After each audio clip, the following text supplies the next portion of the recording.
तर मित्रांनो, या व्हिडिओ लेसनमध्ये आपण पाहणार आहोत दुसरं एक्झाम्पल 23,798 डिवायडेड बाय 523. 523 हा डिवायझर आहे. 23,798 भागिला 523. 523 हा डिवायझर आहे. यामध्ये 3 डिजिट्स आहेत. 3 डिजिट्स डिवायझर आहे हा. आपण मागच्या व्हिडिओ लेसनमध्ये इन डिटेल पाहिलेलं होतं की ध्वजांक डिव्हिजनमध्ये जर डिवायझर 3 डिजिट्स असेल तर डिव्हिजनची पद्धती काय आहे. पद्धती वेगळी नाही आहे, पद्धती तीच आहे, फक्त एकच स्टेप थोडी चेंज होते. ती म्हणजे ग्रॉस डिव्हिडंडमधून नेट डिव्हिडंड कॅल्क्युलेट करत असताना आपण जो प्रॉडक्ट सबट्रॅक्ट करतो तो प्रॉडक्ट या ठिकाणी आपण क्रॉसवाईज प्रॉडक्ट घेतो. कारण 3 डिजिट्स डिवायझर म्हटल्यानंतर फ्लॅगमध्ये मॅक्सिमम 2 डिजिट्स असू शकतात. 2 डिजिट्स 2 डिजिट्स असल्यामुळे आपल्याला पुन्हा क्रॉसवाईज घ्यावा लागतो, बरोबर. तर डिवायझर काय आहे 523. तर आता आपल्याला इथे 2 चॉईसेस आहे. म्हणजे ॲक्च्युअल डिवायझर 5 आणि फ्लॅग हा 2 डिजिट्स म्हणजे 23 चा ठेवायचा, की ॲक्च्युअल डिवायझर 52 ठेवून फ्लॅग हा 3 चा ठेवायचा.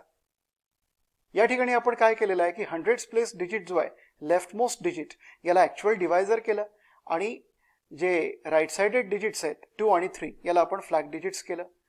यामध्ये आपण काय केलेलं आहे की 100th प्लेस डिजिट आणि 10th प्लेस डिजिट यांना आपण केलं ॲक्च्युअल डिवायझर, म्हणजे 52 ला केलं ॲक्च्युअल डिवायझर आणि 3 ला केलं म्हणजे युनिट्स प्लेस डिजिट 3 ला केला आपण फ्लॅग.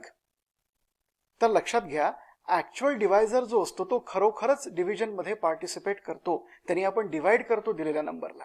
म्हणून तो जरा सोपा असणं फार इम्पॉर्टंट आहे. कारण जर तुम्ही 52 ॲक्च्युअल डिवायझर केला तर या 52चा मल्टिप्लिकेशन टेबल तुम्ही वापरू शकता, तुम्ही यूज करू शकता. तुम्हाला माहिती आहे, अर्थात नाही, कोणालाच पाठ नसतो 52चा मल्टिप्लिकेशन टेबल, कोणालाच पाठ नसतो. त्यामुळे इझी जाईल आपल्याला जर आपण 5 या डिजिटला ॲक्च्युअल डिवायझर केलं तर. म्हणून आपण 5 ला ॲक्च्युअल डिवायझर करू आणि 23 ला फ्लॅग करू. म्हणून मी ऑलरेडी इथे लिहून ठेवलेला आहे आणि ध्वजांक डिव्हिजनची जी मांडणी असते त्यामध्ये ऑलरेडी मी हा जो डिव्हिडंड आणि डिवायझर लिहून ठेवलेला आहे. ठीक आहे. आता महत्वाची स्टेप काय आहे, डेसिमल लाईन काढणं ही महत्वाची स्टेप आहे. कशी काढतो आपण डेसिमल लाईन? फ्लॅगमध्ये किती डिजिट्स आहेत ते मोजतो, त्यानंतर तितके डिजिट्स आपण डिव्हिडंड मधले राईट साइड कडनं सोडून देतो. 1 2 डिजिट सोडले आणि त्या 2 डिजिट सोडल्यानंतर आपण डेसिमल लाईन काढतो. येस, डेसिमल लाईन काढतो. तर ही आहे डेसिमल लाईन. ओके. तर आता ॲक्च्युअल डिव्हिजनला आपण सुरुवात करूया. स्टेप नंबर 1, वारंवार व्हिडिओ पॉज करायचा आणि स्टेप्स या लिहून घ्यायच्या. ओके. तर आता पहिला डिजिट लेफ्ट साइड कडनं आपण हे डिव्हिजन सुरू करतो. तर पहिला डिजिट आहे 2. 2 हा ॲक्च्युअल डिवायझर 5 पेक्षा लहान आहे, म्हणून दुसरा डिजिट 2 ला जॉईन करा. आता आहे 23. तर 23 ला तुम्ही डिवाइड करा ॲक्च्युअल डिवायझर 5 ने. काय कोशंट मिळतो आपल्याला? 5 4 जा 20 म्हणजे 4 हा कोशंट आणि रिमाइंडर किती? 23 मायनस 23. ठीक आहे. रिमाइंडर आहे 3, कोशंट आहे 4. कोशंट लिहा 23 च्या खाली आणि रिमाइंडर लिहा ॲज अ प्रिफिक्स पुढल्या डिजिटला. रिमाइंडर आपण पुढल्या डिजिटला प्रिफिक्स म्हणून लिहिलेला आहे. काय आहे पुढला डिजिट? 7. प्रिफिक्स काय आहे? 3. म्हणजे आता याला वाचणार कसं? 37. 37 असं वाचायचं आहे. 37 आहे ग्रॉस डिव्हिडंड, जो स्टेप नंबर 2 मध्ये आपण वापरणार आहोत. 37 आहे ग्रॉस डिव्हिडंड. आता आपल्याला नेट डिव्हिडंड कॅल्क्युलेट करायचं आहे, म्हणून नेट डिव्हिडंड कॅल्क्युलेट करण्यासाठी आपण 2 फ्लॅग डिजिट्स आणि last 2 caution digits, 2 flag digits आणि लास्ट 2 कॉशन डिजिट्स यांचा क्रॉस प्रॉडक्ट आपण सबट्रॅक्ट करणार. फ्लॅग डिजिट्स कुठले आहेत? 2 आणि 3 हे फ्लॅग डिजिट्स आहे आणि लास्ट कॉशन डिजिट किती आहे? आतापर्यंत आपल्याला एकच कॉशन डिजिट मिळालेलं आहे, म्हणून लेफ्ट साइडला 0 सपोज करायचं आहे. म्हणून 0 आणि 4 हे आपले लास्ट 2 कॉशन डिजिट्स आहे. याचा क्रॉस प्रॉडक्ट कॅल्क्युलेट करा आणि तो 37 मधून सबट्रॅक्ट करा. सो 37 मायनस 2 4 जा 8 और 0 3 जा 0 into 3 plus 2 into 4, 2 into 4 is equal to how much? 37 minus 0 3 0, 2 4 8, 37 minus 8 29. 29 आहे नेट डिव्हिडंड. म्हणून या पॉझिटिव्ह नंबर 29 ला तुम्ही 5 ऍक्च्युअल डिवायझर 5 नी डिवाइड करा. सो 29 डिवायडेड बाय 5 किती येतात? 5 5 25, 5 सख 30 म्हणजे quotient is 5. 5 5 are 25, 29 minus 25, remainder is 4. Right? Remainder is 4. So quotient 5 and remainder 4. Quotient 5 लिहा 37 च्या खाली आणि रिमाइंडर 4 कुठे लिहायचं आहे? पुढल्या डिजिटला प्रिफिक्स म्हणून. पुढला डिजिट काय आहे? 9. प्रिफिक्स काय आहे? 4. 4 हा रिमाइंडर आहे मागच्या स्टेप मधला, तो ॲज अ प्रिफिक्स म्हणून लिहिला. या 9 ला प्रिफिक्स म्हणून लिहिला. आता याला कसं वाचायचं? 49. 49 हा 49 पुढल्या स्टेप मधला ग्रॉस डिव्हिडंड आहे. Step number 3. 49 gross dividend 49 minus. आता नेट डिव्हिडंड आपल्याला कॅल्क्युलेट करायचं आहे. नेट डिव्हिडंड कॅल्क्युलेट करत असताना 2 डिजिट्स फ्लॅग्स असताना 2 डिजिट्स फ्लॅग आणि लास्ट 2 क्वोशंट डिजिट्स यांचा क्रॉस प्रॉडक्ट आपण ग्रॉस डिव्हिडंड मधून सबट्रॅक्ट करतो. तर 23 आणि आता लास्ट 2 क्वोशंट डिजिट्स काय? 4 and 5. तर 23 आणि 4 and 5 यांचा क्रॉस प्रॉडक्ट 49 मधून सबट्रॅक्ट करा. So 49 minus 4 into 3 plus 2 into 5, 2 into 5, which is equal to 49 minus 4 into 3 plus 2 into 5. 4 3s are 12, 2 5s are 10.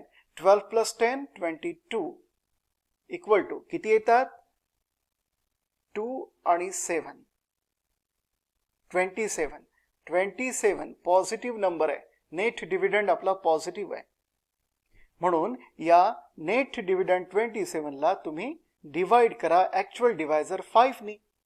किती येतो क्वोशंट? 5 5 are 25 म्हणजे 5 आहे क्वोशंट आणि रिमाइंडर किती आहे? 27 minus 25, रिमाइंडर इज 2. रिमाइंडर 2 आहे. Quotient 5 remainder 2. आता क्वोशंट 5 लिहा 49 च्या खाली आणि रिमाइंडर 2 लिहा पुढल्या डिजिटला प्रिफिक्स म्हणून. आता हे वाचणार कसं? 2 हा लास्ट स्टेप मधला रिमाइंडर आहे आणि पुढला डिजिट आहे 8. बरोबर आहे. म्हणजे आता याला वाचणार कसं? 28. 28. बरोबर. आता 28 आहे ग्रॉस डिव्हिडंड. आता पुढली स्टेप लिहिण्यापूर्वी तुम्ही व्हिडिओ पॉज करा आणि या सगळ्या स्टेप्स लिहून घ्या.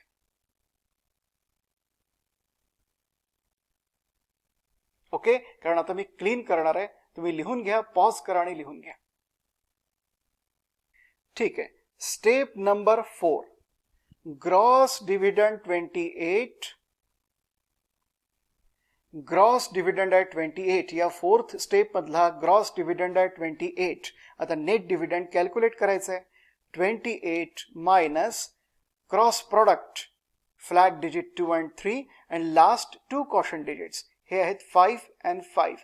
हे आहे लास्ट 2 क्वोशंट डिजिट्स. यांचा क्रॉस प्रॉडक्ट 28 मधून सबट्रॅक्ट करा.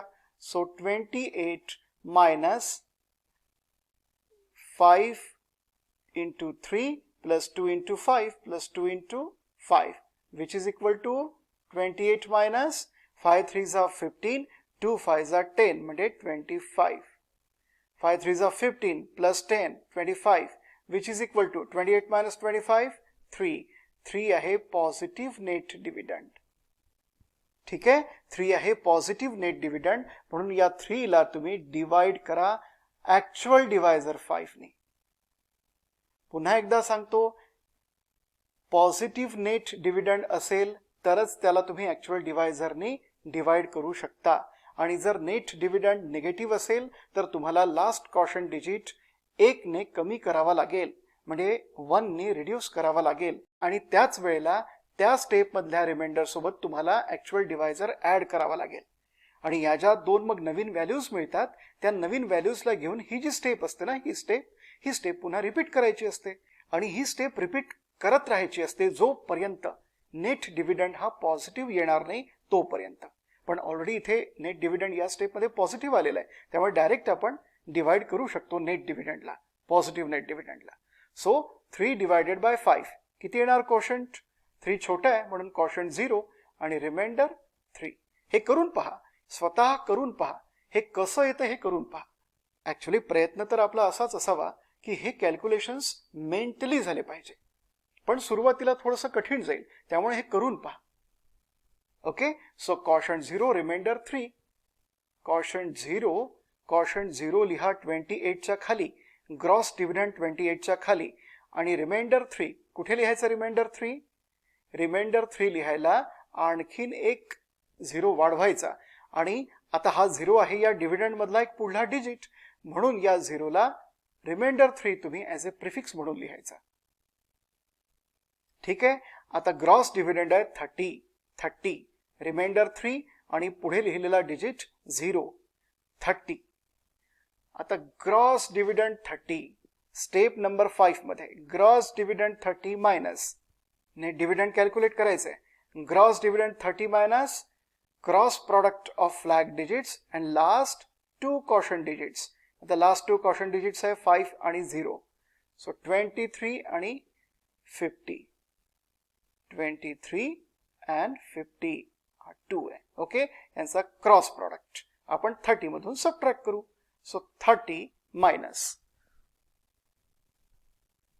5 इंटू 3 प्लस 2 इंटू 0 म्हणजेच 30 मायनस 15 इज इक्वल टू 15. 15 आहे net dividend, positive net dividend. आणि आता या पॉझिटिव्ह नेट डिव्हिडंड 15ला तुम्ही डिवाइड करा ॲक्च्युअल डिवायझर 5 नी. काय येणार कोशंट? ऑफकोर्स कोशंट इज 5 3 जा 15, म्हणजे कोशंट येणार 3 आणि रिमाइंडर येणार 0. बरोबर, कोशंट 3 रिमाइंडर 0. तर कोशंट 3 आणि रिमाइंडर 0 लिहायला आणखीन एक 0 वाढवा आणि रिमाइंडर 0 त्या 0ला प्रिफिक्स म्हणून लिहा. तर मित्रांनो, 3 डेसिमल पॉइंट्स डेसिमल पार्टमध्ये, उत्तराच्या डेसिमल पार्टमध्ये 3 डेसिमल पॉइंट्स आपण ऑलरेडी लिहिलेले आहे, पण आपण आता फायनल आन्सर लिहू शकणार नाही. याचं कारण असं आहे की हा जो लास्ट डिजिट 3 आहे त्याची करेक्ट व्हॅल्यू आणखीन कन्फर्म व्हायची आहे. ती केव्हा कन्फर्म होणार? हा जो ग्रॉस डिव्हिडंड आहे 0, त्या 0 पासून आपल्याला पॉझिटिव्ह नेट डिव्हिडंड कॅल्क्युलेट करावा लागेल, म्हणजे तिथपर्यंत आपल्याला पोहोचावं लागेल. आणि ज्या वेळेला तो पॉझिटिव्ह नेट डिव्हिडंड आला तेव्हा आपण असं समजूया की याची व्हॅल्यू, या लास्ट डिजिटची व्हॅल्यू कन्फर्म झालेली आहे, त्याची करेक्ट व्हॅल्यू ही कन्फर्म झालेली आहे. ठीक आहे, तर आपण नेट डिव्हिडंड कॅल्क्युलेट करायचा. स्टेप नंबर 6 मध्ये ग्रॉस डिव्हिडंड आहे 0 मायनस क्रॉस प्रॉडक्ट कशाचा? 23 आणि लास्ट 2 कोशंट डिजिट्स 0 अँड 3, 0 आणि 3 यांचा क्रॉस प्रॉडक्ट. ऑफकोर्स उत्तर हे निगेटिव्ह येणार आहे. 0 मायनस 2 3 जा 6, 2 इंटू 3 6 प्लस 0 इंटू 3 0. लक्षात घ्या, हे सगळे कॅल्क्युलेशन्स तुमची खूप छान प्रॅक्टिस झाल्यानंतर मेंटली तुम्ही करणार आहे, ओरली तुम्ही करणार आहे. त्यामुळे इन डिटेल आता सगळ्या स्टेप्स लिहून घ्या. So which is equal to 0 minus 6 is equal to -6. Yes, net dividend -6 आलेला आहे. नेट डिव्हिडंड आपल्याला निगेटिव्ह नको, नेट डिव्हिडंड पॉझिटिव्ह असावा. मग आता अशा वेळेला आपण काय करतो? याची आपल्याला छान प्रॅक्टिस झालेली आहे आतापर्यंत. अशा वेळेला आपण काय करतो? नेट डिव्हिडंड जेव्हा निगेटिव्ह असतो तेव्हा आपण काय करतो? लास्ट कोशंट डिजिट हा 1 नी कमी करतो, म्हणजे लास्ट कोशंट डिजिट आपण रिड्यूस करतो बाय 1. आणि त्याच वेळेला जो रिमाइंडर असतो मागच्या स्टेप मधला, त्या रिमाइंडर सोबत आपण ॲक्च्युअल डिवायझर ऍड करतो, म्हणून हा 0 कॅन्सल करा, रिमाइंडर कॅन्सल करा आणि तिथे 5 लिहा, कारण 0 + 5 5. आता नवीन 2 व्हॅल्यूज मिळालेले आहेत, ग्रॉस डिव्हिडंड 50 आणि लास्ट कोशंट डिजिट 2. याला घेऊन आता पुढली स्टेप करा. 0च्या ठिकाणी 50, कारण नवीन ग्रॉस डिव्हिडंड आहे 50 म्हणून 50 लिहिलेलं आहे, मायनस फ्लॅग डिजिट्स 2 आणि 3 ते तर कायम असेच राहतील आणि लास्ट कॉशन डिजिट आहे 0 आणि आता या 3 च्या ठिकाणी 2 लिहावा लागेल कारण हा 3 आपण बाय 1 कमी केलेला आहे. याचा क्रॉस प्रॉडक्ट घ्या, तो 50 मधून मायनस करा. लक्षात घ्या आपल्याला फक्त पॉझिटिव्ह नेट डिव्हिडंड येईपर्यंतच कॅल्क्युलेट करायचं आहे. सो 50 मायनस 0 इंटू 3 आणि 2 into 2, 2 into 2 which is equal to 50 minus ही तर व्हॅल्यू 0 आहे, 2 2 4. So 50 minus 4 46. येस, इथे नेट डिव्हिडंड आपला पॉझिटिव्ह आलेला आहे त्यामुळे इथे डिव्हिजन थांबवायला हरकत नाही. याचा अर्थ असा आहे की लास्ट कॉशन डिजिटची 2 ही जी व्हॅल्यू आहे तिची करेक्ट व्हॅल्यू ही कन्फर्म झालेली आहे, ती करेक्ट आहे. त्यामुळे आता आपण फायनल आन्सर लिहूया. काय आहे फायनल आन्सर? लेफ्ट साइड कडनं लिहायला सुरुवात करायची. 4 5 4 5 डेसिमल लाईनच्या ठिकाणी द्यायचा पॉइंट आणि हे जे 3 डेसिमल डिजिट्स आहेत ते जसेच्या तसे लिहायचे. 5 0 आणि 2. येस, हे आहे आन्सर. ठीक आहे, तर व्हिडिओ पॉज करा, चौथी, पाचवी आणि 6वी स्टेप लिहून घ्या. हा खाली जो नेट डिव्हिडंड पॉझिटिव्ह येईपर्यंत आपण कॅल्क्युलेट केलेला आहे ते कॅल्क्युलेशन पण लिहून घ्या. ठीक आहे, पुढल्या व्हिडिओमध्ये पुढला प्रॉब्लेम आणि शेवटचा प्रॉब्लेम ध्वजांक डिव्हिजनचा.